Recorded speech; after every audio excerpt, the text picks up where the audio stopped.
नमस्कार दोस्तों, स्वागत है आपका अपने यूट्यूब चैनल ISPCS अकेडमी में। मैं हूं आपका एजुकेटर मयंक मिश्रा और हमारी जो पॉलिटी की सीरीज़ चल रही है तो उसी सीरीज़ में अगला वीडियो लेकर मैं आप सबके सामने वीडियो के माध्यम से उपस्थित हूं। तो आज का हमारा जो चैप्टर है वो है भारत का नियंत्रक एवं महालेखा परीक्षक। तो जो हमारा संवैधानिक पद है भारत का नियंत्रक एवं महालेखा परीक्षक, तो उसके बारे में जितनी भी डिटेल आपके एग्ज़ाम पॉइंट ऑफ व्यू से इम्पॉर्टेंट है तो आपको इस वीडियो के माध्यम से आसानी से उपलब्ध कराई जाएगी। और जिससे कि आपके जो भी एग्ज़ाम आने वाले होंगे तो चाहे वो आपसे प्री में पूछा जाए, मेंस में पूछा जाए, अगर मेंस में अगर जो पॉइंट मैंने लिखे हैं तो क्वेश्चन आपसे घुमा फिरा के पूछा जाएगा। और इन पॉइंटों को अगर आप याद रखते हैं तो चाहे आपका प्री का क्वेश्चन हो चाहे मेंस का हो, ठीक है, आप आसानी से उसको टैकल कर लेंगे। चाहे वनडे एग्ज़ाम का हो तो उसके लिए मैंने फैक्चुअल नॉलेज भी इस वीडियो में आपके लिए दे रखी है, ठीक है। तो चलिए हम लोग शुरू करते हैं। हमारा जो आज का टॉपिक है नियंत्रक एवं महालेखा परीक्षक, इसको शॉर्ट फॉर्म में हम लोग बोलते हैं कैग, ठीक है, CAG इसको बोलते हैं, ठीक है।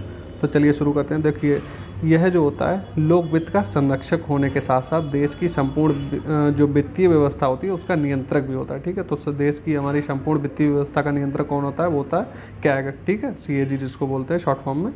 और बोलते हैं कि इसका जो नियंत्रण होता है वो राज्य और केंद्र दोनों स्तरों पर इसका नियंत्रण होता है, ठीक है।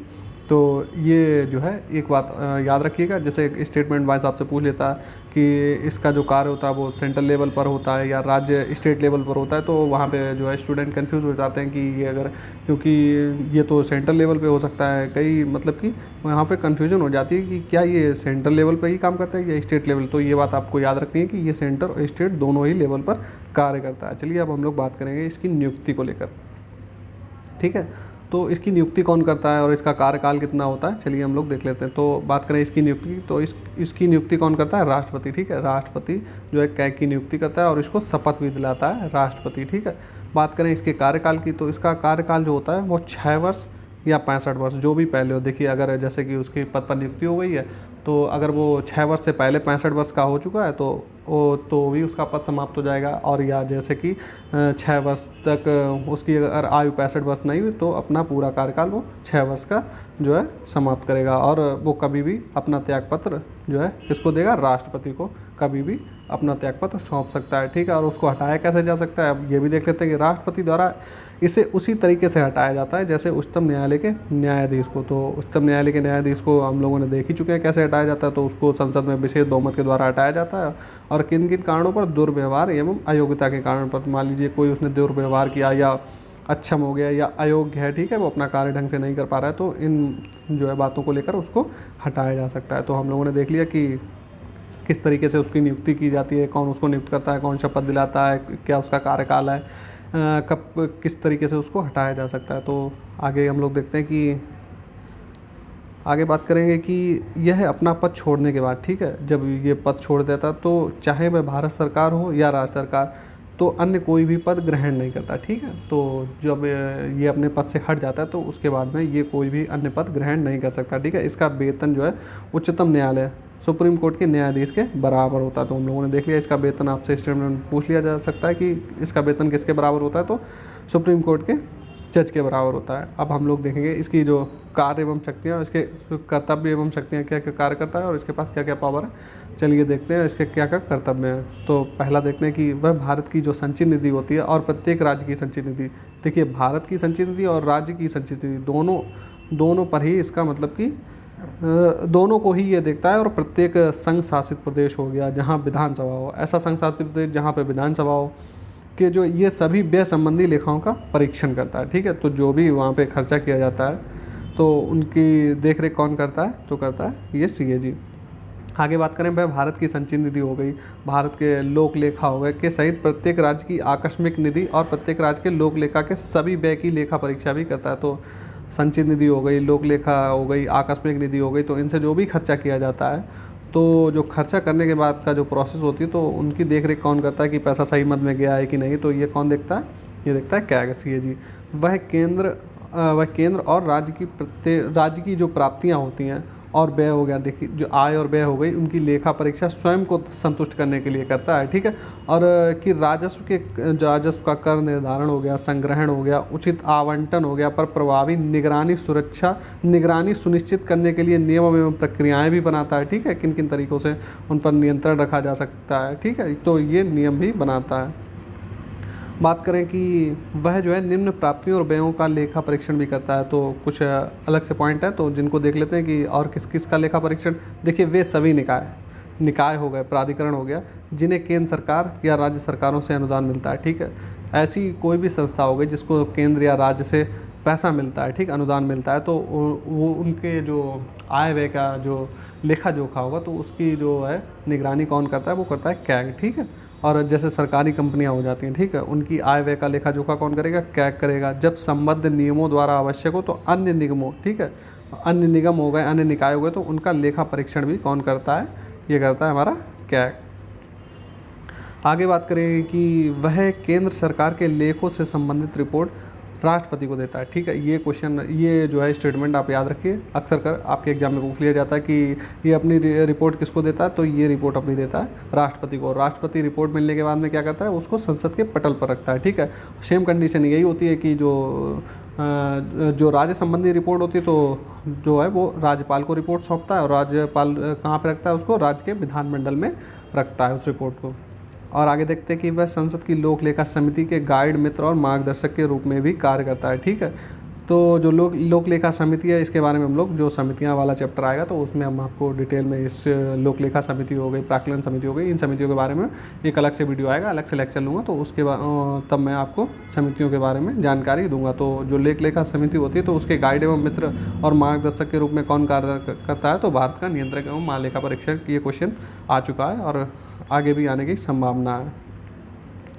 आगे हम लोग बात करेंगे कि इसकी भूमिका क्या है। ठीक है, अब हम लोग इसकी भूमिका देखेंगे।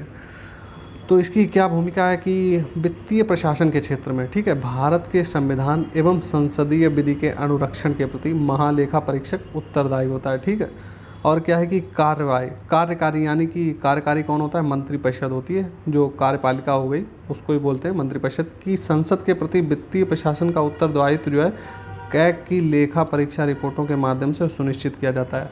देखिए, यहाँ पे कहने का मतलब ये है कि जो हमारी गवर्नमेंट होती है, ठीक है, तो जो वो पैसा खर्च करती है, ठीक है, तो पैसा उन्होंने खर्च किया तो उनका जो लेखा जोखा होता है, पैसा उन्होंने कहाँ पे किस मद में कितना खर्चा हुआ है, तो इन सब की रिपोर्ट संसद को कौन देता है, तो इन सब की रिपोर्ट जो है संसद को देने का कार्य होता है जो है नियंत्रक एवं महालेखा परीक्षक को। गवर्नमेंट कितना पैसा खर्च करती है, किस योजना में कितना लगा है जो है, तो ये सारा का सारा मतलब कि गवर्नमेंट पैसा खर्च कर रही है। उसके बाद में जो लेखा पढ़ी का काम होता है वो करता है कैग।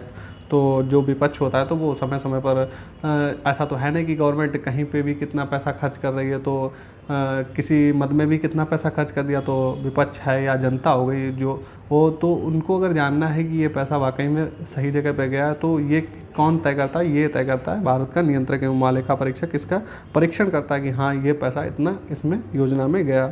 ठीक है, बात करें कि महालेखा परीक्षक जो है संसद का एजेंट होता है और उसी के माध्यम से खर्चों का लेखा परीक्षण होता है। हाँ, तो जितने भी खर्चे होंगे तो लेखा परीक्षण इसी के माध्यम से होता है और इस तरह वह केवल संसद के प्रति जिम्मेदार है। तो कुछ स्टेटमेंट बन सकता है कि जो नियंत्रक एवं महालेखा परीक्षक है वो किसके प्रति जिम्मेदार है। देखिए, आपके ऑप्शन में राष्ट्रपति भी दे सकता है क्योंकि नियुक्ति राष्ट्रपति करता है, तो आप वहाँ पे कंफ्यूज हो सकते हैं कि ऐसा तो नहीं कि राष्ट्रपति नियुक्ति करता है तो उसके प्रति ही जिम्मेदार हो, तो नहीं, वह जो है केवल और केवल संसद के प्रति जिम्मेदार होता है। तो ये बात भी आप याद रखिएगा।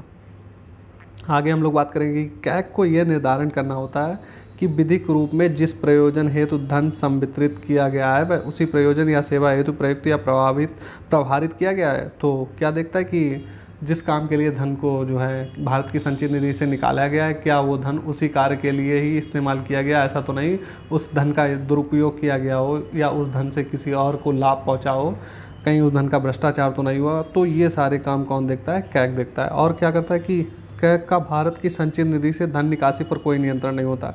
ठीक है, और जो है अनेक विभाग कैग के प्राधिकार के बिना चेक जारी कर धन की निकासी कर सकते हैं। कैग की भूमिका व्यय होने के बाद केवल लेखा परीक्षण की होती है। तो इसमें आप लोग देख लीजिए, इसमें ये होता है जैसे कि गवर्नमेंट हो गई, ठीक है, तो संचित निधि से वो पैसा निकाल लेती है तो इस पर कैग का कोई अधिकार नहीं होता है। कैग का सिर्फ काम ये होता है कि पैसा खर्च होने के बाद में, ठीक है, पैसा जो खर्च हो गया उसके बाद में जो एस्टीमेट बनता है कि हाँ पैसा किस मद में कितना पैसा खर्च हुआ, ठीक है, तो जो खर्चे के बाद का जो एस्टीमेट बनाना होता है वो काम होता है कैग का, ना कि जैसे कि धन निकालने के मामले में उसके पास कोई नियंत्रण नहीं है गवर्नमेंट से। वो मतलब कि गवर्नमेंट उससे नहीं पूछेगी कि हाँ हमें पैसा चाहिए, तो वो इस मामले में उसके पास ऐसा कोई अधिकार नहीं है। पैसे के ऊपर उसका कोई नियंत्रण नहीं है। उसका सिर्फ काम है कि खर्चे को जो है खर्चों की रिपोर्ट बनाना, ये काम मेन काम इसका यही होता है। तो आप इसको याद रख सकते हैं, ठीक है। अब हम लोग बात करें, 2 आर्टिकल हैं इससे रिलेटेड, 2 आर्टिकल हैं आपके एग्जाम में। देखिए मोस्टली तो यही पूछा जाता है 148 148। तो आपसे पूछ लिया जाता है कि भारत के नियंत्रक एवं महालेखा परीक्षक का वर्णन किस अनुच्छेद में है। तो अनुच्छेद 148 में, 149 में क्या नियंत्रक एवं महालेखा परीक्षक के कार्य एवं शक्तियाँ किस अनुच्छेद में लिखी हैं, तो 149 में लिखी हैं। तो हम लोगों ने जो आर्टिकल है वो भी हम लोग देख लिए। तो जितने भी आपके क्वेश्चन बन सकते थे तो हम लोगों ने यहाँ पे देख लिए। तो उम्मीद है कि जो भी मैंने आपको जानकारी दी, तो आपके जो भी एग्जाम में भारत का नियंत्रक एवं महालेखा परीक्षक चैप्टर से क्वेश्चन आएगा, आप उसको आसानी से सॉल्व कर लेंगे। तो उम्मीद है वीडियो आप लोगों को अच्छा लगा होगा। अगर वीडियो आप लोगों को अच्छा लगा तो प्लीज़ वीडियो को लाइक कर दीजिए, हमारे चैनल को सब्सक्राइब कर लीजिए और दोस्तों के पास में भी अपने ये वीडियो भेजिए ताकि उनको भी पता लग सके कि यूट्यूब में फ्री में ही इनिशिएटिव इस तरीके की अच्छी क्लासेस चल रही हैं। तो उम्मीद है कि उन लोगों को भी पसंद आएगी, उन लोगों को भी एग्ज़ाम में लाभ होगा। तो चलिए फिर मिलते हैं नेक्स्ट वीडियो में।